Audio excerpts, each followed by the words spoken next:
Assalamualaikum warahmatullahi wabarakatuh. Nama saya Rian Irawan Haryadi. Saya adalah seorang programmer asal Yogyakarta. Ini adalah pertemuan kedua kita untuk membahas mengenai kecurangan di pemilu 2024. Ini adalah episode kedua. Hari ini kita akan membahas mengenai kemungkinan serangan cyber yang ada di website KPU. Ya, kemungkinan ini saya juga bilang dugaannya.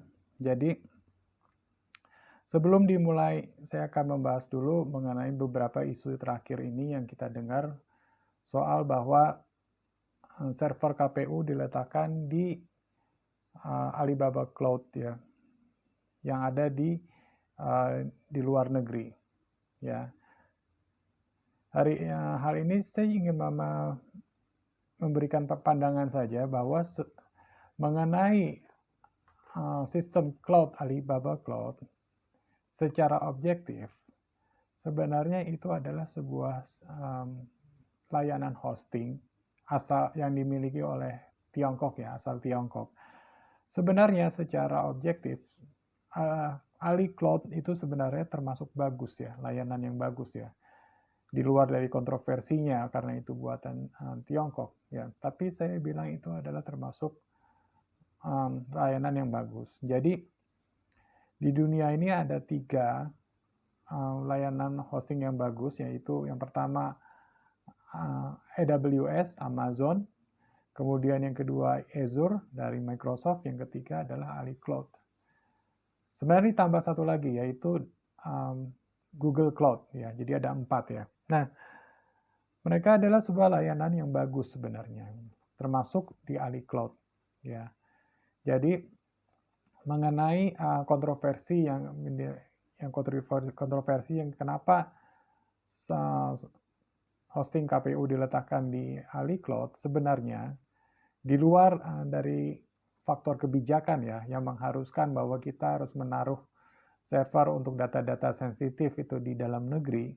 Sebenarnya kalau dari segi spek ya, Ali Cloud itu sebenarnya termasuk produk yang bagus ya. Ali Cloud itu memiliki tier 4 ya untuk sebuah layanan hosting ya, database ya. Jadi ini saya jelaskan dulu mungkin sebagian ya. Jadi yang namanya layanan data cloud itu dikategorikan menjadi 4 tier ya. Dari yang pertama yang paling jelek itu tier 1, kemudian tier 2, tier 3 dan tier 4 ya. Tier 1 adalah yang paling jelek, dia hanya memiliki masa uptime itu 99,6%.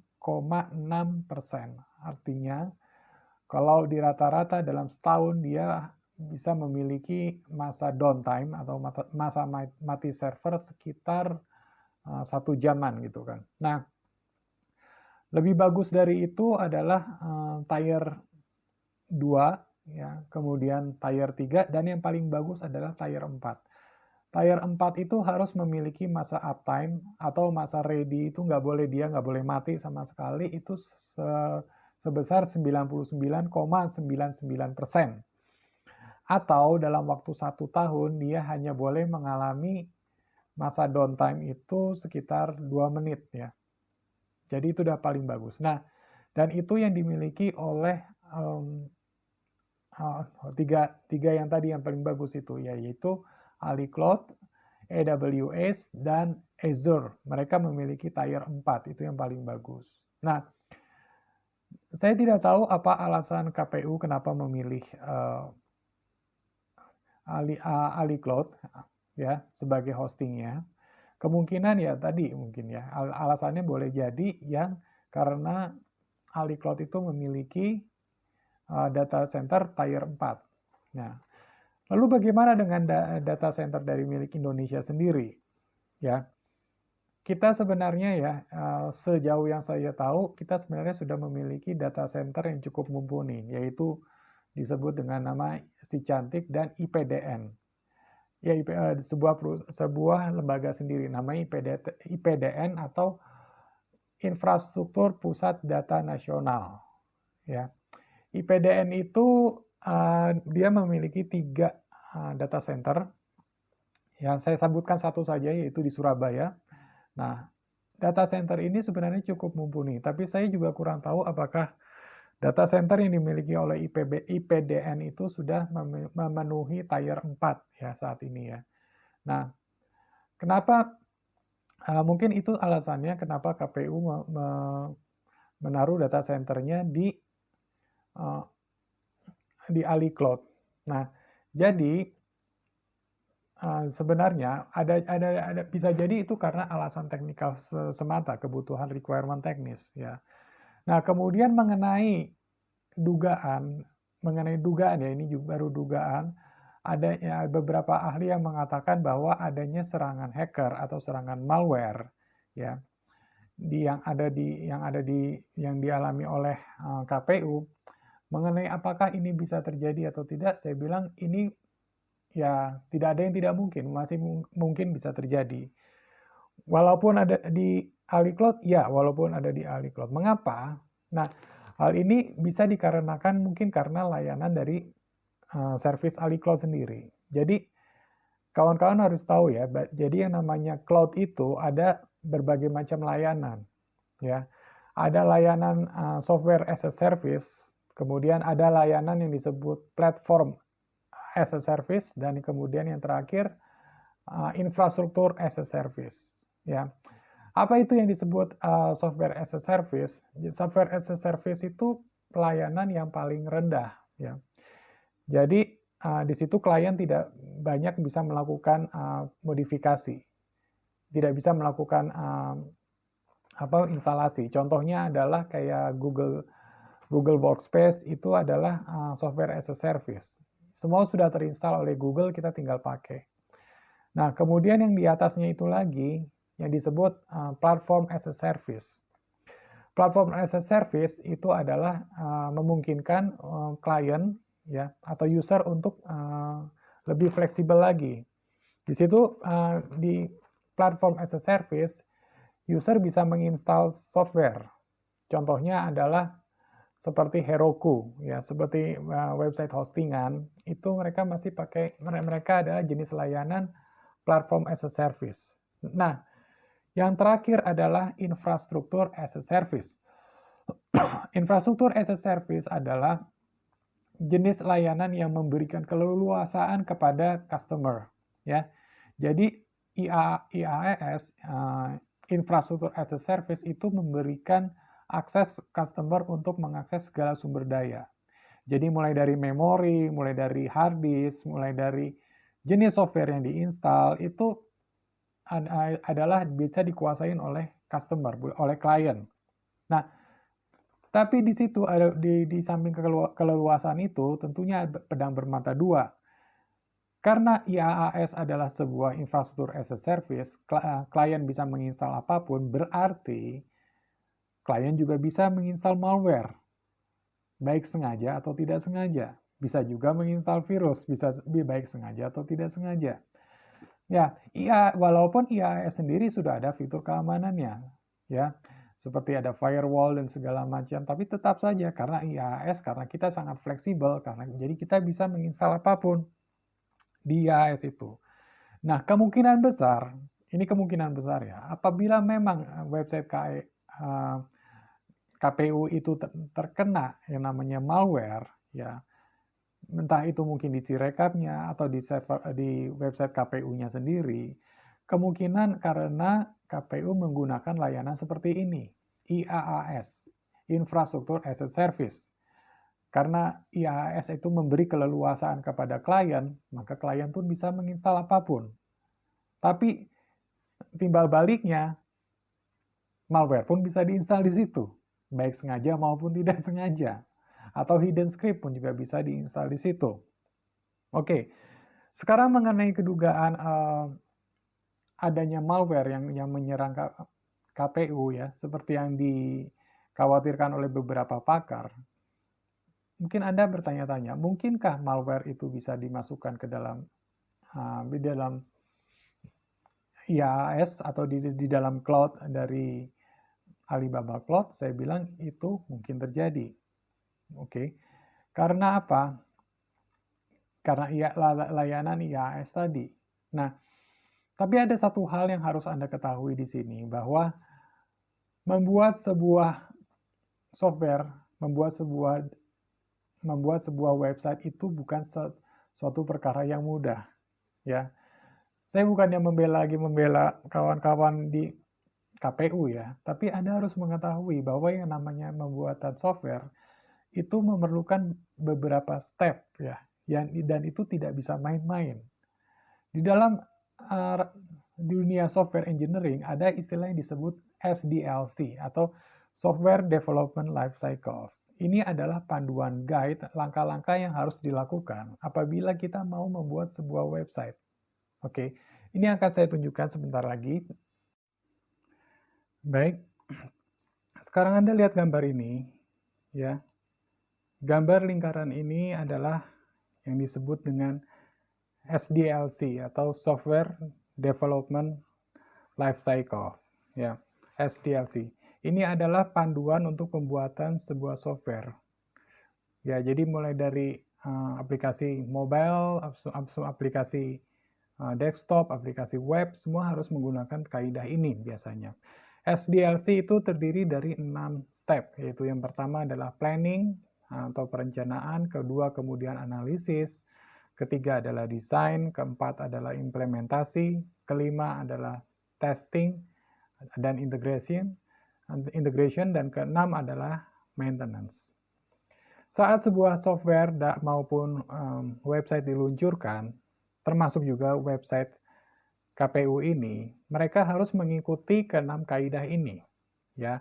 Mulai dari yang planning, perencanaan, kemudian analisis, desain, implementasi, testing terutama, dan baru kemudian yang terakhir adalah implementations. Website KPU pun tidak lepas dari kaidah ini. Artinya, jika memang para programmer dan para developer di KPU itu mengikuti dengan baik, dan saya yakin mereka mengikuti kaidah-kaidah ini dengan baik, artinya mereka sudah melewati tahap yang namanya planning, analisis, design, implementations, bahkan testing. Artinya, software dan website yang diluncurkan oleh mereka itu pasti sudah melewati yang namanya tahapan testing, termasuk testing. Mereka pasti sudah merencanakan semuanya, mendesain semuanya dengan baik, mulai dari UI, UX, dan segala macam.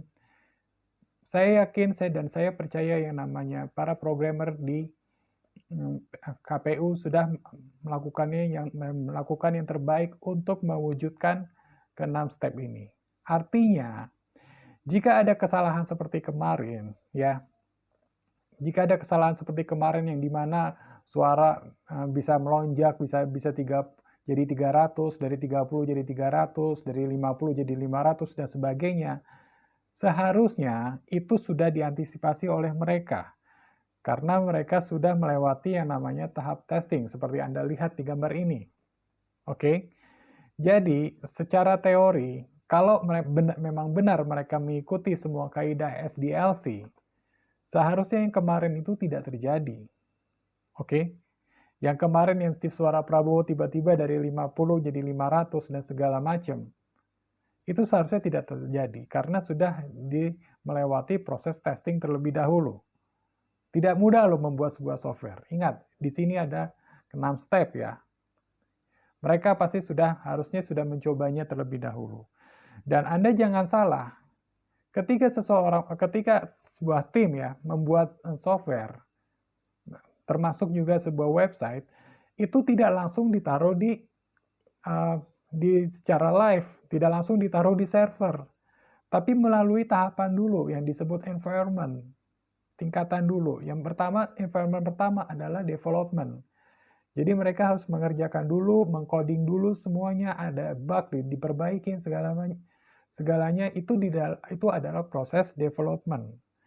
Setelah proses development, mereka akan maju ke proses yang namanya staging.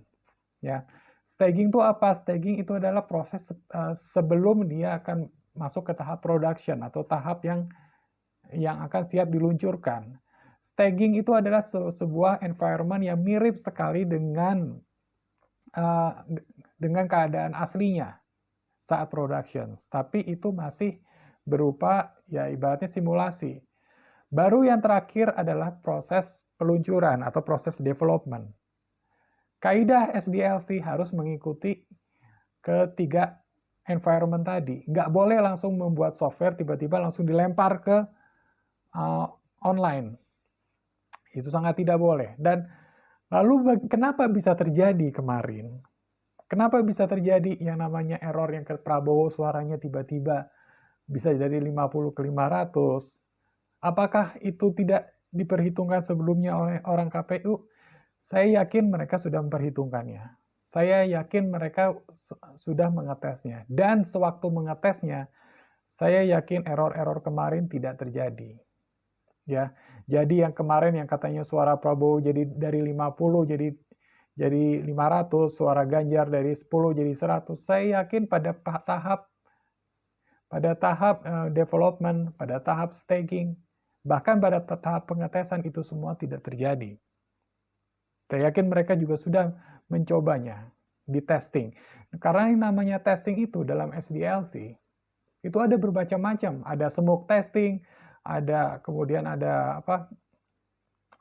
smoke testing, terus ada stress testing, dan segala macam ya. Pokoknya semuanya itu harus diuji coba dahulu. Ya, jadi kalaupun yang kemarin terjadi, yang suara-suara tiba-tiba melonjak, dugaan saya cuma dua.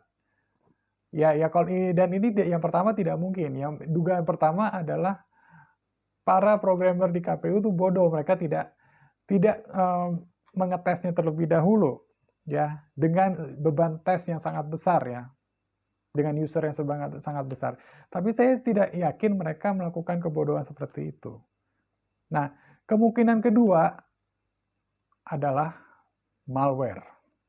Ya, malware atau ada serangan hacker yang bisa merubah hasil yang semula mereka rencanakan dengan baik, itu tidak terjadi, tapi kenapa tiba-tiba terjadi di dalam production?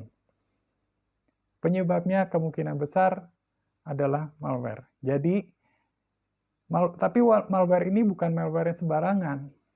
Malware ini adalah sejenis malware yang disebut dengan nama zero days atau hari 0. Apa itu malware zero days? Akan saya jelaskan kemudian. Jadi, begini.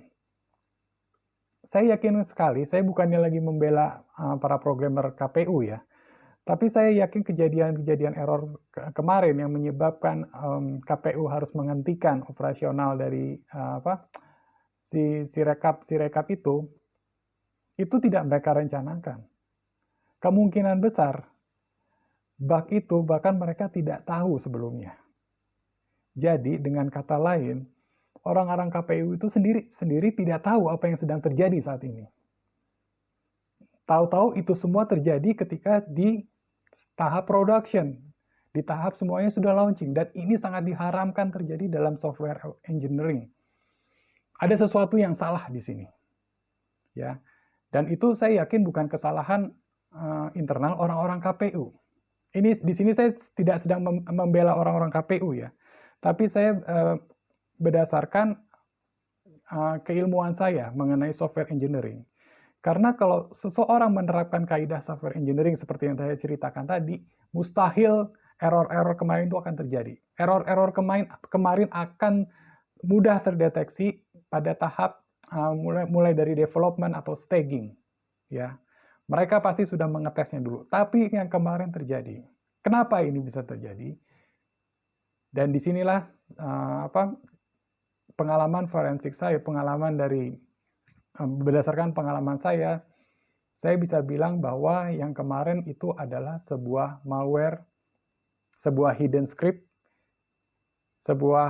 boleh dibilang sebuah kerjaan mungkin hacker atau siapa, tapi intinya ini adalah malware ini yang membuat semuanya jadi berantakan. Tapi malware ini bukan malware sembarangan, saya bilang. Malware ini adalah sejenis malware zero days. Apa itu zero days? Zero days adalah malware atau virus yang hanya akan aktif pada saat tertentu. Oke, malware ini hanya aktif pada saat tertentu, kemungkinan dia aktif pada tanggal 14 dan sekitarnya, tanggal 14 Februari. Jadi sebenarnya malware itu sudah ada sebelumnya, tapi dia baru aktif pada tanggal 14 Februari kemarin. Dan para punggawa di KPU, para programmer di KPU, mereka tidak bisa mendeteksi malware ini. Malware itu sudah ada di dalam, tapi baru aktif kemarin, tanggal 14 Februari. Itu sebabnya malware ini tidak terdeteksi oleh mereka. Karena sebelumnya tidak ada. Ya bukan tidak ada, karena sebelumnya tidak bekerja. Saya akan ulas sekilas mengenai sejarah dari malware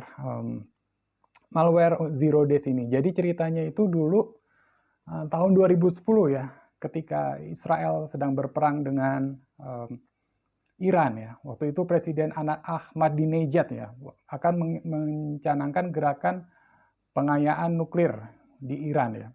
Israel yang merasa terancam kemudian berencana untuk mensabotase fasilitas nuklir Iran.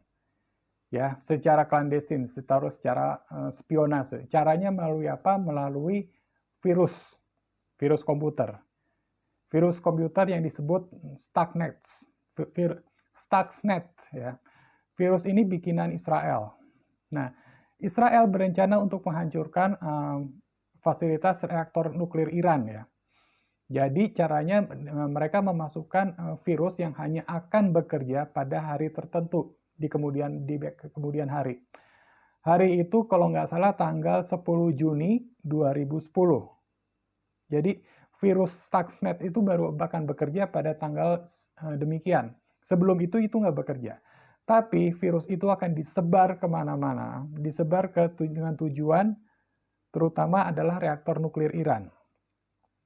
Nah, virus ini susah sekali terdeteksi karena dia hanya akan bekerja pada tanggal yang ditentukan, yaitu sekitar tanggal 10 Juni 2010.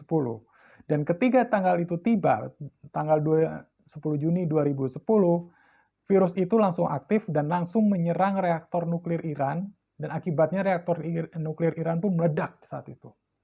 Ya bukan ledakan nuklir, tapi rusak berat. Jadi Iran menderita kerugian besar gara-gara itu. Dan virus Stuxnet ini kemudian disebut dengan nama Zero Days karena dia diaktifkan pada ketika hari tertentu, ketika countdown-nya atau hitungan mundurnya sudah 0.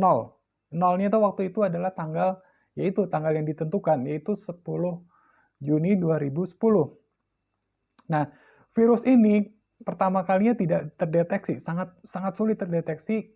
Kemudian hanya satu perusahaan antivirus yang bisa mendeteksinya, yaitu Kaspersky. Hanya satu perusahaan itu yang bisa mendeteksi Stuxnet. Tapi dari situ kemudian virus ini menjadi terkenal karena berhasil menghancurkan reaktor nuklirnya Iran. Ya, virus ini kemudian disebutkan Zero Days di kemudian hari. Dan makin banyak versi-versi Zero Days yang lain ya. Pokoknya dia akan aktif pada tanggal tertentu. Nah, ini saya nggak mau bilang bahwa virus yang ada sekarang tuh bikinan Israel. Ya, belum tentu juga. Saya nggak tahu siapa yang bikin ya. Jadi intinya virus yang menyerang KPU ini boleh jadi ini adalah virus semacam Zero Days. Karena memiliki ciri yang sama. Apa ciri yang sama? Dia baru aktif setelah tanggal 14 kemarin. 14 Februari kemarin. Sebelum tanggal 14 Februari itu datang, virus ini tidak aktif. Dia dalam keadaan dorman atau lagi tidur. Dan ketika harinya datang, 14 Februari, hari pencoblosan, baru virus itu aktif dan dia mengacak-ngacak semuanya, termasuk mengubah-ubah. Ya, Anda terlihat sendiri, mengubah-ubah perolehan kapitulasi. Ya, ini dugaan saya. Kenapa? Karena sebelumnya virus ini kemungkinan besar memang tidak terdeteksi. Tidak diketahui oleh orang-orang KPU. Mereka tidak sadar ada virus ini masuk ke dalam. Ya, kemungkinan kalau suuzonnya saya, mereka tidak tahu ada virus ini sebelumnya. Dan tahu-tahu ketika sudah hari hanya 14 Februari kemarin, tahu-tahu menyerang habis dan mengacaukan semuanya. Oke. Jadi sebenarnya si rekap itu aslinya tidak begini kemungkinan. Aslinya tidak sekacau ini. Ya.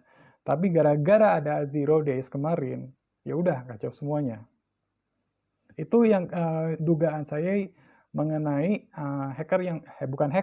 mengenai virus yang ada atau malware yang kemarin menyerang KPK, sejenis zero days, ya.